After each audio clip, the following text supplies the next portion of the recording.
Today was such a good day. Oh my gosh, we had the first workshop for Share the Work this morning this afternoon at noon Eastern time. It felt like morning because daylight savings. Why did we do that? We shall recover eventually. We shall have more daylight. We love that. But anyways, the workshop was at noon today, and I'm still riding such a sweet high from that workshop. It was a couple of hours ago now at the time of recording.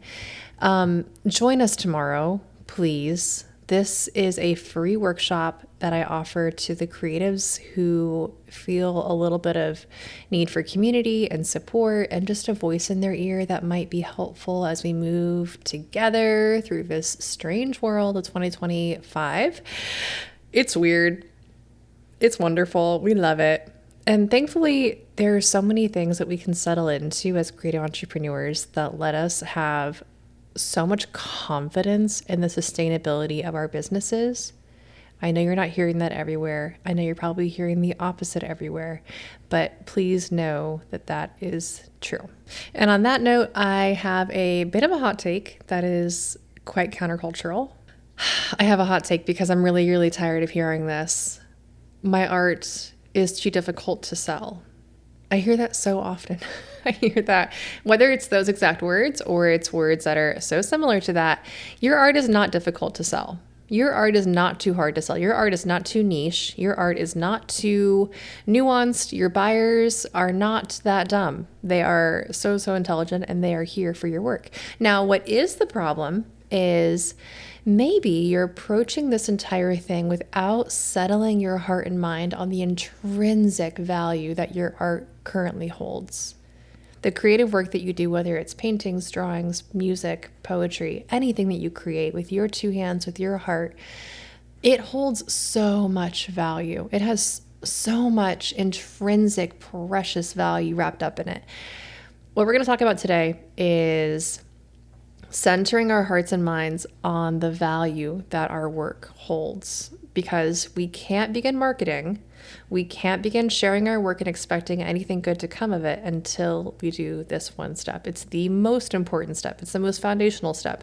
It may also be the least flashy, the least sexy step, but oh my gosh, the ripple effects of goodness that this brings to your life are unmeasured.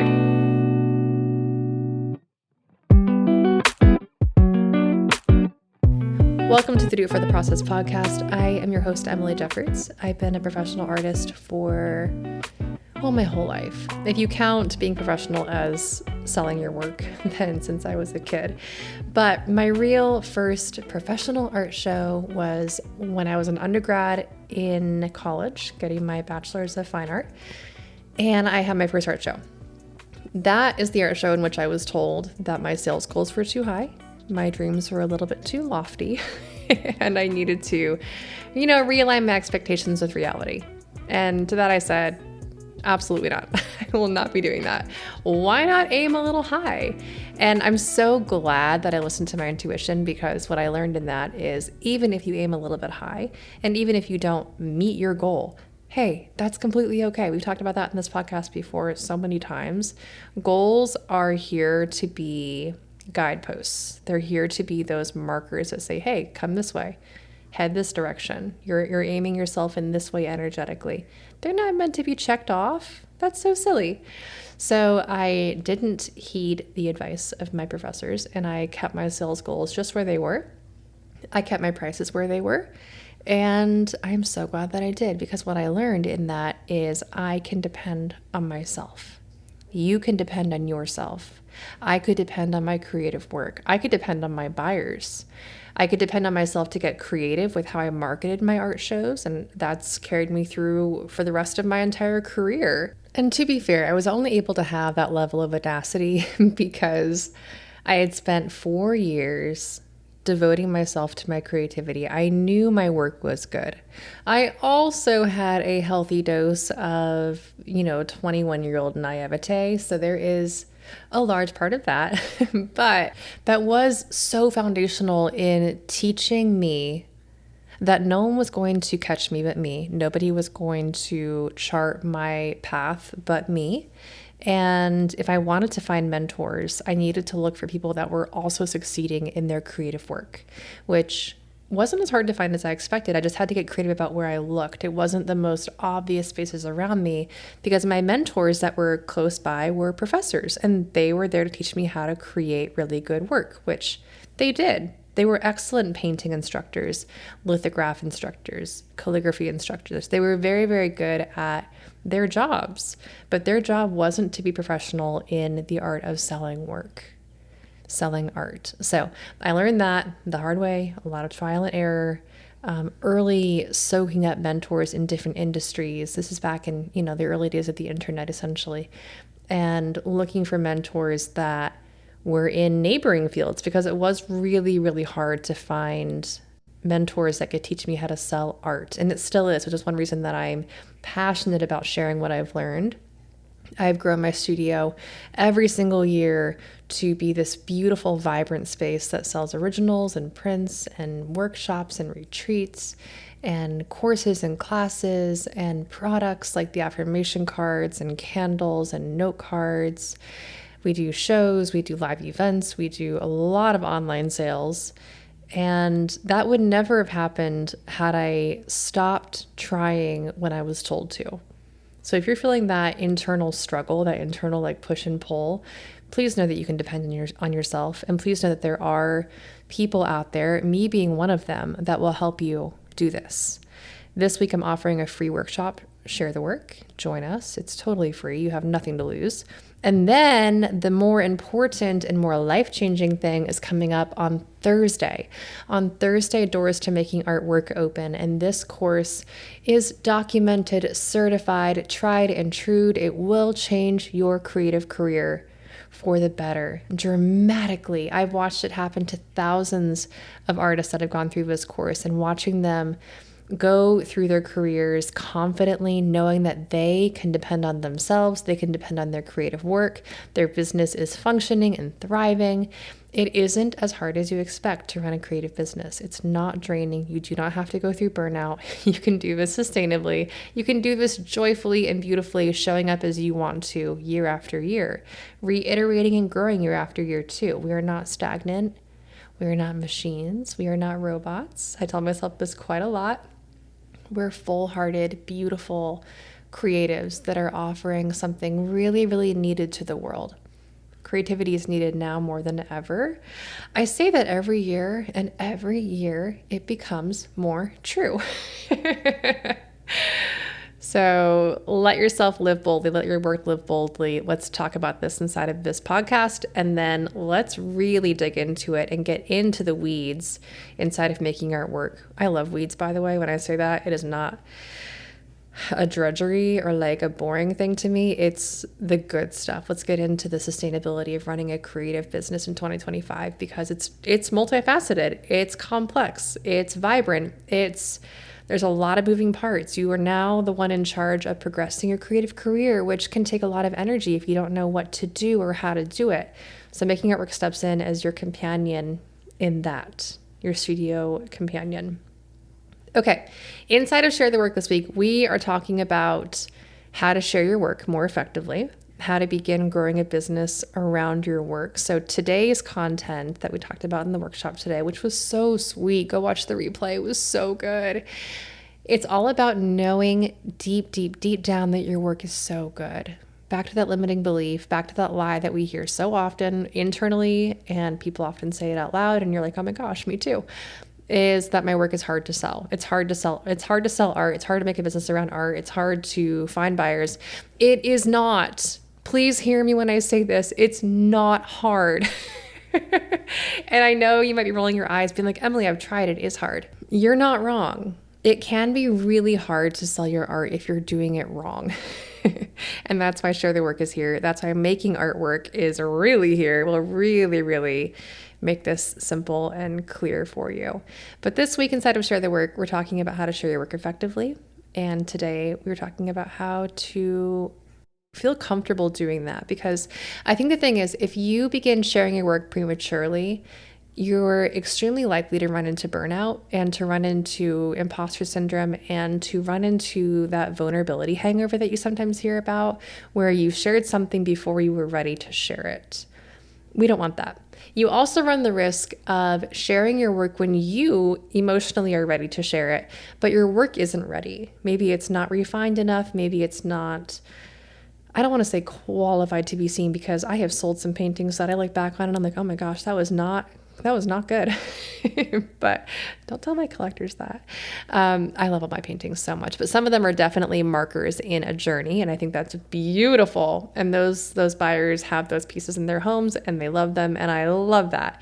But I can see progress to be made. I can see where that work was progressing, and it did, thank goodness. But maybe you're stepping into this space a little bit prematurely for a variety of reasons. So we're going to talk about that inside of Share the Work. A creative career is not only possible, it can be abundant, fulfilling, and deeply rewarding once you learn how to shift these limiting beliefs that we're going to talk about today and all week inside of Share the Work. If you're a longtime listener of this podcast, you know I love a little workbook. I love a little written material. I love a little paper that you can fill out. I think it's how my brain works. So if you resonate with that, I have it for you. Of course I do.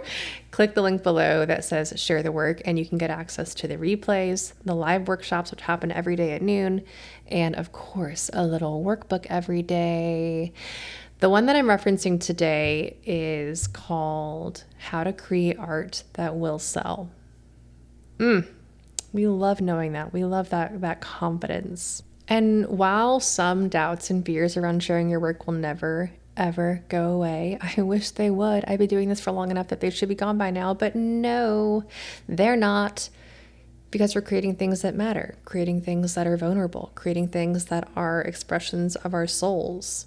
So because that's the case, you may wrestle with some doubts and fears forever, but I think the content that we're going to talk about today might really help to decenter those doubts and fears and replace them with more powerful truths and practical actions so that you can take your art to the world and let it be seen without feeling overly exposed or raw or vulnerable. Because sharing your work and watching it connect with others is not only incredibly empowering, but it can be fully life-changing, completely life-changing. This is now my full-time job, selling art, like running a studio, creating paintings, teaching others, leading retreats. This is my full-time job. I also get to employ 3 people. That's incredible. So a vibrant, profitable career as an artist is possible, but it begins with one essential step, which is sharing your work. And as we talk this week, please keep in mind that we are here for slow and consistent growth. When you share your work inside of our private community space, we have a Facebook space called The Creatives Club. I'll put a link for that down below as well. But as you share your work in that safe space and out into the broader world, please know that we are not here for comparison. We are not here to over-criticize ourselves at all. Critiquing your work is very important. It's part of how artists become good artists and great artists, and they become masters of their craft. But growth is only possible when you recognize where you need to grow, and you do so gently and with compassion and with a lot of love. And I would also recommend, when you find areas of growth, I talk about this in Making Art Work every single week, when you find areas that need growth, that you treat that as space to play, space to invent and to create something new, because now you have a place that you can reiterate and you can try a new idea or improve this or shift this. And I think that's so fun. I don't want to be stagnant. I don't want things to feel like they are the same as they've always been because it's tried and true and, buttoned and sealed and done. No, that's so boring to me. I love finding space to grow and realizing that I can do better. That gives me space to play.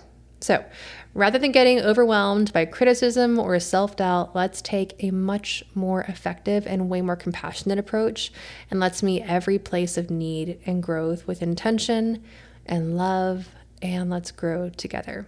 Okay, I have questions for you. Because I want you to create work that can sell, I need you to understand your work's point of view. So I'd like for you to describe your work in just a few kind words. Be descriptive, be clear. What do you create? What benefit, purpose, or meaning does your creative work bring into your life? This, I recommend starting here. Don't think about what it's saying to anyone else. Don't think about what its purpose is out on gallery walls or when it's shown online. Like, no. What does it bring to you? Get selfish with it. Focus on why creating this work matters to you. Because if we're here for a long, sustainable, vibrant, beautiful career, then we need to center ourselves in that first, because that's going to keep you showing up in the studio year after year, creating and inventing and loving this profession. So, what benefit, purpose, or meaning does your creative work bring to you? Does it help you calm? Does it help you center? Does it help you express yourself? Does it help you process emotion? Does it help you feel fulfilled and satisfied? Add your own words. Now, let's take it outwards, because we're thinking about sharing our work with someone else, with other people. How does it benefit someone else? And try to go a little bit deeper than, I don't know, it's just pretty. Okay, that's great. That's a great place to begin. But what else does it offer them? For me, you could get really basic with it and say, I sell paintings, so I sell pieces of art that someone can hang in their home so that their home feels more beautiful and more like them. That's a fine answer. You can go deeper, you can go less deep, either way. Okay, next question. What messages do you convey through your art? This can be helpful to hold up your work, not in contrast to another artist's work, but just to kind of let them speak to each other a little bit. If I hold up one of my paintings next to a Picasso painting or a Frida Kahlo painting, I can see very clearly that there's a contrast between our work. Not that one is better than the other, although, I mean, I use some pretty lofty examples there. But I can see that there's differences in message between my work and Picasso's work, between my work and Helen Frankenthaler's work, or pick any artist you want. That might help you find the messages that are unique to your work. Because what happens is, for a lot of us, when we're really close to our work, we have a hard time seeing it clearly because it feels so natural to us. It feels so innate to who we are as people that it can be kind of hard to be like, oh yeah, that's what I create, and that's why it matters. And I'm saying painting examples, but if you're a musician, pick another musical artist. If you are a writer, pick another author, that kind of thing. Next question. Why do these messages matter? Ooh, this is what we need in 2025. We need artists that understand the answer to this question. Please, please, please, please. Why do the messages in your art matter? And I say that with so much please around it because when you can step up to the podium, you can put your work in the spotlight with that clarity, you are going to resonate with your unique audience so clearly. And when I say that we need beautiful, good, meaningful art in all of its forms now more than ever, I mean that. And that would mean, all mediums, all expressions of art. And when I say beautiful, I don't mean pretty. I mean meaningful. I mean there's substance to this work. Ooh, I love that. It gives me chills. Okay. The last question I have for you today is, when you dream about your work, when you dream about where you're headed as an artist, where your work is headed, what do you envision? What do you see? Acknowledging your dreams and aspirations is the first step to realizing your aspirations and dreams in the world. It's the first step to watching them become true. We talked about this in January with the goal setting workshop, in particular, the goal setting episodes, if you want to revisit those. But knowing where your work is headed is absolutely crucial to your success as an artist. And you don't have to have it all figured out right now. You don't have to have it completely mapped out, buttoned up, and ready to go. You don't have to have your business plan completely finished and polished, but knowing where you want to head and how your values align with where your vision is taking you, it's so powerful. It's so powerful. Okay, join us inside of Share the Work. When doors open to making artwork on Thursday, be there. If you haven't taken this course yet, trust me, trust the alumni of Making Artwork when I say it will change your life. It will change your studio. I will pour myself into you. I've already poured myself into all the content, and I will give you more. I will answer your questions. I will be in this with you. I can't wait to see you in that space. It's precious to me. It's precious to the thousands of artists that have gone through this workshop and this masterclass. Oh, I love it so much. In the worksheet for today, the free worksheet for Share the Work today, there's also 10 tips for evaluating your work. I'm going to let you go through that on your own. Download the workbook, print out this sheet of paper. It's helpful just to kind of have it in your studio space, in your creative practice, because it'll help you center your gentle higher self and not your critical ego. Because evaluating your work is a really important part of the process of being a professional artist or even a hobbyist that wants to create good work. But what can happen is we often wrap up some ego, we wrap up some fear, we wrap up some judgment or self-criticism into that process too quickly. And these questions will take you right back to the heart of understanding deeply and truly that your work is good and is worth being seen and is worth being loved and therefore is worth being shared. So join us inside of Share the Work. I would also love to see your art. I don't get to ask for that very often because a podcast is kind of one-sided. So sorry. But now I can, because we have this beautiful community space. I'll put a link to it below. It's called the Creatives Club. In that space, I would love for you to share your work with me and with the whole community there. It's a really, really sweet group of artists that are so kind. Again, totally free to join. It's part of Share the Work, part of this free offer that I love to give the creative community once a year. In that space, share your work and then share, if you'd like to, what it means to you, or, just kind of your vision behind your creative work, or you can just post a photo and, you don't have to put too much thought into it. We can see it, we can love it, we'll appreciate it. But it's a great way just to get some practice sharing your work professionally and getting some really, really kind affirmation. We're not going to offer a lot of feedback. We're not offering critiques or, that kind of constructive criticism in this space. We're more offering just general support and general love for art. It's incredible. So click the link below, do that. I'd love to see what you create. And I can't wait to meet you. If you're coming from the podcast in to Share the Work, please say hi because you're very special to me. Okay, I'll see you every day this week at noon Eastern time.